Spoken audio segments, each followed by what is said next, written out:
Hi hello నమస్తే welcome back to iDream media. ఈ రోజు మనతో ఉన్నారు amphi certified mutual fund distributor అయిన బోనగల సొలోమన్ గారు. సార్తో మాట్లాడదాం. Hi sir.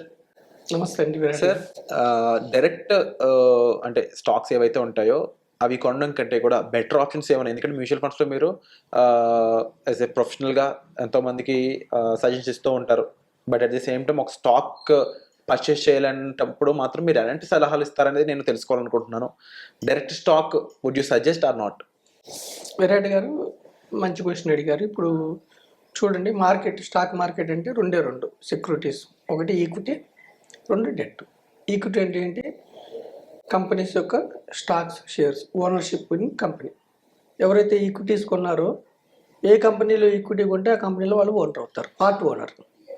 నేను రిలయన్స్ ఇండస్ట్రీస్ స్టాక్ కొన్నాను అనుకో, రిలయన్స్ ఇండస్ట్రీస్లో ముఖేష్ అంబానీ గారు ప్రమోటరు, ఆయన వాటా ఒక 60% ఉందనుకోండి, 40% పబ్లిక్ ఇస్తారు. ఆ పబ్లిక్ వాటాస్లో ఇన్స్టిట్యూషనల్ ఇన్వెస్టర్స్ ఉంటారు, రిటైల్ ఇన్వెస్టర్స్ ఉంటారు. ఇన్స్టిట్యూషనల్ ఇన్వెస్టర్స్ అంటే ఎవరు? మ్యూచువల్ ఫండ్స్, ఇన్సూరెన్స్ కంపెనీసు, ఎఫ్ఐఐలు, పెన్షన్ ఫండ్స్, వీళ్ళందరూ ఇన్స్టిట్యూషనల్ ఇన్వెస్టర్స్. రిటైల్ ఇన్వెస్టర్స్ అంటే ఎవరు? మనలాంటి ఇండివిజువల్గా కొనే ఇన్వెస్టర్స్ని రిటైల్ ఇన్వెస్టర్స్ అంటారు. అయితే మనము ఈక్విటీ మ్యూచువల్ ఫండ్స్ ద్వారా కొంటే మన కోసం ఫండ్ మేనేజరు తర్వాత వాళ్ళ టీము రీసెర్చ్ చేసి ఏం కొనాలి ఏమిటనేది వాళ్ళు చూసుకుంటారు. అయితే కొంతమంది ఏమంటారంటే, ఈ ఈక్విటీ మ్యూచువల్ ఫండ్స్ కాకుండా డైరెక్ట్గా స్టాక్స్ కొందామని కోరుకుంటారు. డైరెక్ట్గా స్టాక్స్ కొనుక్కోవటం కూడా తప్పేం లేదు. కాకపోతే ఏమిటంటే, డైరెక్ట్గా స్టాక్స్ కొనుక్కుంటే మన స్టాక్స్కి మనమే ఫండ్ మేనేజర్, మన స్టాక్స్కి మనమే రీసెర్చ్ అనలిస్టు. జనరల్గా డైరెక్ట్ స్టాక్స్ కొనాలన్నప్పుడు ఏం చూడాలంటే విరాట్ గారు, ఫండమెంటల్ అనాలిసిస్ చేయాలి, టెక్నికల్ అనాలిసిస్ చేయాలి. P/E, price per earning, price ఎంత ఉంది స్టాక్కి, ఒక షేర్కి ఎంత ఎర్నింగ్ వస్తుంది, P/E రేషియో, ఇవన్నీ చూసుకోవాలి. అయితే ఫండమెంటల్ అనాలిసిస్ అంటే ఏమిటంటే విరాట్ గారు, జనరల్గా ఫస్ట్ ఎవరైనా కానీ ఫస్ట్ స్టాక్ కొనాలంటే డీమ్యాట్ అకౌంట్ ఉండాలి. అది తెలుస్తుంది విషయం అందరికీ. డీమెటీరియలైజ్డ్ అకౌంట్ ఉన్న తర్వాత మనం ఏం చేయాలంటే, ఫస్ట్ ఎకానమీ ఎలా ఉంది, ఫ్యాక్టర్ ఎకానమీ ఎలా ఉంది, మన దేశ ఎకానమీ బాగా ముందుకెళ్తుందా లేదా. ఇప్పుడు మన ఎకానమీ గ్రోత్ 6 to 7%, ప్రపంచ దేశాలతో పోలిస్తే మన ఎకానమీ బాగా ఫాస్టెస్ట్గా మూవ్ అవుతుంది. ఎకానమీ ఎలా ఉందో చూసుకోవాలి. మన దేశం యొక్క మ్యాక్రో ఫ్యాక్టర్స్ చూసుకోవాలి. మ్యాక్రో ఫ్యాక్టర్స్ అంటే ఇవే. ఇన్ఫ్లేషన్ కానీ, ఇన్ఫ్లేషన్ ఎలా ఉంది, కంట్రోల్లో ఉందా, అన్కంట్రోల్లో ఉందా, వడ్డీ రేట్లు ఎలా ఉన్నాయి, ప్రజలు ఖర్చు పెట్టే కన్జ్యూమర్ ప్రైస్ ఇండెక్స్ ఎలా ఉంది, హోల్సేల్ ప్రైస్ ఇండెక్స్ ఎలా ఉంది చూసుకోవాలి. ఇవన్నీ కాకుండా హోల్సేల్ అంటే ఫస్ట్ మన ఎకానమీ చూసుకోవాలి. సెకండ్ ఏంటి? ఇండస్ట్రీ, దీన్ని సెక్టర్. ఇప్పుడు మనం ఒక స్టాక్ కొనదలుచుకున్నాం, అది ఏ సెక్టర్? ఇప్పుడు బ్యాంకింగ్ ఒక సెక్టర్. బ్యాంకింగ్లో ఫస్ట్ మన దేశ ఎకానమీ ఎలా ఉందో చూడాలి. ఎకానమీ బాగాలేకపోతే స్టాక్స్ కొనటం అంత సజెషన్ లేదు. ఎకానమీ మంచిగా ఉందనుకోండి, ఓకే. తర్వాత సెక్టర్, బ్యాంకింగ్ సెక్టార్లో కొనాలా, కన్జ్యూమర్ రంగంలో కొనాలా, ఐటీలో కొనాలా, ఫార్మాలో కొనాలా, మోటార్లో కొనాలా, ఏ యొక్క సెక్టారు ఈ టైంలో బాగుంది. ఇప్పుడు మన దేశం చూడండి, సెమీ కండక్టర్, గ్రీన్ ఎనర్జీ, తర్వాత డిఫెన్స్, ఎక్స్పోర్ట్, అంటే ఒక్కొక్క టైంలో ఒక్కొక్క రంగము బాగా పెర్ఫామ్ చేస్తూ ఉంటుంది. ఆ రంగం వైపు మనము అనాలిసిస్ చేసుకోవాలి ఇండిపెండెంట్గా, మనమే. రంగం ఇండస్ట్రీ అంటారు. మూడవది కంపెనీ. మళ్ళీ ఇప్పుడు రంగము చూసుకున్నప్పుడు కూడా ఆ రంగంలో కాంపిటీషన్ ఎలా ఉంది, ఎన్ని స్టాక్స్ ఉన్నాయి, ఏవి కొనుక్కోవాలి మనం. మూడవది company analysis. Company balance sheet చూసుకోవాలి. కంపెనీ ఎంతకాలం అయింది పెట్టి, ఆ కంపెనీ ఈ సంవత్సరం ఎలా ఉన్నాయి, ఇది సేల్స్ ఎలా ఉన్నాయి, ట్యాక్స్ కట్టక ముందు ప్రాఫిట్స్ ఎలా ఉన్నాయి, ట్యాక్స్ కట్టిన తర్వాత ప్రాఫిట్స్ ఎలా ఉన్నాయి, ఒక షేర్కి డివిడెండ్ ఎంత ఇస్తున్నారు, డివిడెండ్ ఇచ్చిన తర్వాత ఉన్న డబ్బుల్ని ఎక్స్పాన్షన్స్కి ఎలా వాడుతున్నారు, ఓకేనా. ఇవి చూసుకోవాలి. ఇవి అన్నీ చూసుకున్న తర్వాత కూడా మళ్ళీ డైవర్సిఫికేషన్ చేసుకోవాలి. నా దగ్గర ₹1,00,000 ఉన్నాయి, ₹1,00,000 ఒకే రంగంలో ఒకే కంపెనీలో పెట్టవచ్చా? పెట్టామనుకోండి హై రిస్క్. ఒకవేళ కంపెనీ దెబ్బతింటే, కొన్ని కంపెనీలు చెప్పుకున్నాం మనం ఇంతకుముందు ఎపిసోడ్స్లో, కొన్ని కంపెనీలు ₹1,000 స్టాక్ రూపాయికి వచ్చినాయి చెప్పుకున్నాం మనం, 10-15 కంపెనీలు. కాబట్టి మనం ఒకే కంపెనీలో ఒకే రంగం ఒకే కంపెనీ చూజ్ చేసుకున్నాం అనుకోండి, మళ్ళీ డైవర్సిఫికేషన్ చేయాలి. డైవర్సిఫికేషన్ కూడా కొన్ని ఏమిటి బిజినెస్ సైకిల్స్ ఒక్కొక్కసారి స్టాగ్నెంట్ అయిపోద్ది ఆ రంగంలో.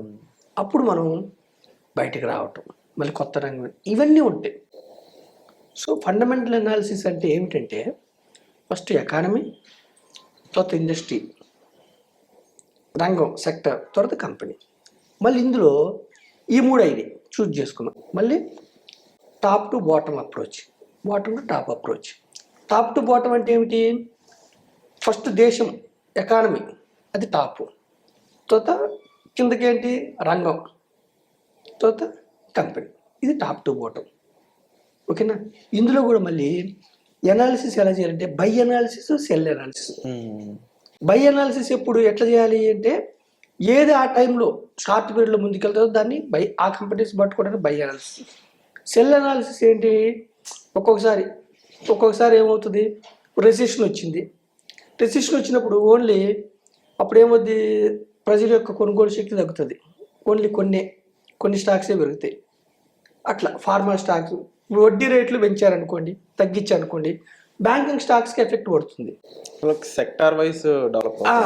వడ్డీ రేట్లు పెంచినా తగ్గినా ఓన్లీ బ్యాంకింగ్ మీద ఎఫెక్ట్ పడతాయి. కానీ వడ్డీ రేట్లు పెంచినా తగ్గిన ఫార్మా మీద ఎఫెక్ట్ పడిద్దా? పడదు. అట్లా మనం ఏం చేయాలి, ఇవన్నీ చూసుకోవాలి. Top to bottom approach, bottom to top approach, తర్వాత బిజినెస్ సైకిల్ ఏ టైంలో ఏది పెర్ఫార్మెన్స్ ఇవన్నీ చూసుకో. అయితే నేనేం చెప్తున్నానంటే విరాట్ గారు, ఇవన్నీ చూసుకో. మన దేశంలో సుమారుగా 5-6 వేల స్టాక్స్ లిస్ట్ అయి ఉన్నాయి. ఇందులో 5-6 వేల స్టాక్స్ని మనం అనాలిసిస్ చేయలేము. కొన్ని స్టాక్స్ని ఏదో కొద్ది, అది కూడా మీరు సాఫ్ట్వేర్ ప్రొఫెషనల్, డాక్టరో, లేకపోతే మీకు యాంకరింగ్ ఏదో ఉంది, మీ వృత్తిలో మీరు బిజీగా ఉంటారు. ఈ రిస్క్ ఇంత అనాలిసిస్ చేయాలంటే సామాన్యమైన విషయం కాదు, ప్రతిరోజు చేయాలంటే. సో అందుకే మన కోసం మన దేశం పెట్టిన మహాద్భుతమైన అవకాశం ఏంటంటే equity mutual funds. Equity mutual ఫండ్స్లో ఏమిటి, రీసెర్చ్ టీం ఉంటుంది, 10 నుంచి 15 మంది టీం ఉంటుంది. వాళ్ళ పని, వాళ్ళ వృత్తిది కంపెనీ యొక్క బ్యాలెన్స్ షీట్లు పరిశీలించటం, వాళ్ళ బిజినెస్ ఏమిటి, ఏ రంగంలో ఉన్నారు, వాళ్ళకి ఇంకెంత స్కోప్ ఉంది, ఈ కంపెనీ ఎంత డెవలప్ అవ్వగలదు, ఈ కంపెనీలో పెడితే లాభాలు వస్తే రావాలి. ఆ రీసెర్చ్ టీము మళ్ళీ ఫండ్ మేనేజర్కి సలహాలు ఇస్తారు. ఫండ్ మేనేజర్ ఆయన విశేషణ ఉపయోగించి కొంటూ ఉంటారు. సో నేనేమంటున్నాను, మీకు నాలెడ్జ్ ఉందనుకోండి, టైం ఉందనుకోండి, డైరెక్ట్ స్టాక్స్కి వెళ్ళండి. కానీ అక్కడ మీరే ఫండ్ మేనేజర్, మీరే రీసెర్చ్ అనలిస్టు, మీ యొక్క విచక్షణ మీద అన్నీ పెరుగుతాయని చెప్పలేము, అన్నీ తగ్గుతాయని చెప్పలేము. Nifty 50, next 50 stocks, Sensex stocks, దుర్భేద్యమైన స్టాక్స్. ఇందులో కూడా ఒక్కోసారి కర్మగాలి దెబ్బతినే అడ్మినిస్ట్రేషను ఇంకొకటి ఫ్రాడ్ అయితే దెబ్బతింటుంది. కానీ లెస్ రిస్క్ ఉంటుంది, లిక్విడిటీ బాగుంటుంది, చక్కగా ఉంటుంది. కానీ ఇందులో ఏంటంటే గ్రోత్ రేట్ తక్కువ ఉంటుంది. పెద్ద స్టాక్స్లో ఎప్పుడు గ్రోత్ రేట్ తక్కువ ఉంటుంది. మిడ్ స్మాల్లో ఏమిటంటే కొన్ని స్మాల్లే రేపు మిడ్ అవుతాయి. అలాంటి స్మాల్స్ని పట్టుకుంటే మీరు మిక్కిలిది అనమాట, కానీ పట్టుకోవటం కష్టం. సో నేనేం చెప్తున్నాను, మన యొక్క ఐ డ్రీమ్ ద్వారా సామాన్యమైన ప్రజలకి, మధ్యతరగతి వారికి, ఇంకా హెచ్ఎన్ఐ కస్టమర్స్కైనా, హెచ్ఎన్ఐ వాళ్ళకైతే మీకు టైం ఉండదు, మధ్యతరగతి సామాన్య ప్రజలకి మనకు కూడా పెద్దగా అవేర్నెస్ ఉంటుంది. కాబట్టి నాలెడ్జ్, ఈక్విటీ మ్యూచువల్ ఫండ్స్ మనకి దేవుడిచ్చిన అవకాశం, మన దేశం ఇచ్చిన అవకాశం. ఒకప్పుడు అవేర్నెస్ లేదు, ఇప్పుడు వేలకు వేలు స్కీమ్స్, ఎన్నో స్కీమ్స్, వందల స్కీమ్స్ 12% అబోవ్ రిటర్న్ ఇచ్చినవి ఉన్నాయి. సెన్సెక్సే దానికి ఎగ్జాంపుల్. 12% లెక్కేసుకుంటే కూడా పవర్ ఆఫ్ కాంపౌండింగ్ వల్ల ఒక ఆర్డినరీ పర్సన్ దీర్ఘకాలంలో ధనవంతుడు అవుతున్నాడు. 25,000 crores చూసుకున్నట్లయితే మనకి ఎస్ఐపి నుంచి వస్తుందంటే ఎంతమంది ఎస్ఐపి ద్వారా ఇన్వెస్ట్ చేస్తున్నారు చూడొచ్చు. అది బెస్ట్ ఎగ్జాంపుల్ అనొచ్చు. కూడా ఇంకొక మాట విరాట్ గారు, ఎఫ్ఐఐలు ఒకప్పుడు ఎఫ్ఐఐలు ఫారిన్ ఇన్స్టిట్యూషనల్ ఇన్వెస్టర్స్ సెల్ చేయగానే మన మార్కెట్స్ కుదుపుకు లోనయ్యాయి. ఈరోజు ఎఫ్ఐఐలు వెళ్ళిపోతుంటే కూడా డొమెస్టిక్ ఇన్వెస్టర్స్, మన జాతీయ ఇన్వెస్టర్స్, మన రిటైల్ ఇన్వెస్టర్స్ మీరు అన్నట్టు ఎస్ఐపి ద్వారా 25,000 కోట్లు పెడుతున్నారు. అవేర్నెస్ వచ్చింది, దీర్ఘకాలంలో డబ్బులు వస్తాయని అవేర్నెస్ రావటం వల్ల మన మార్కెట్స్ స్టేబుల్గా ఉంటున్నాయి. Wonderful sir. తప్పకుండా ప్రతి ఒక్కరికి కూడా ఇన్వెస్ట్మెంట్ గురించి తెలియాల్సిన అవసరం ఎంతైనా ఉంది. బట్ ఆ ఇన్వెస్ట్మెంట్ ఆప్షన్లో ఈక్విటీ మ్యూచువల్ ఫండ్స్ అనేవి ది బెస్ట్ అని అందరికి తెలిసిన విషయమే. సో దానికి సంబంధించి రైట్ ప్రొఫెషనల్ మీరు అంటే కన్సల్ట్ చేసినట్లయితే రైట్ ఫండ్ అనేది మీకు సజెస్ట్ చేయడం జరుగుతుంది. దానికి సంబంధించి డిస్ప్లే అవుతున్న నెంబర్స్ కాల్ చేసి మీరు బొనగల్ సలోమన్ గారితో అపాయింట్మెంట్ అనేది ప్లాన్ చేసుకోవచ్చు. Thank you so much sir. Thank you Virat గారు, థ్యాంక్ యూ ఐ డ్రీమ్.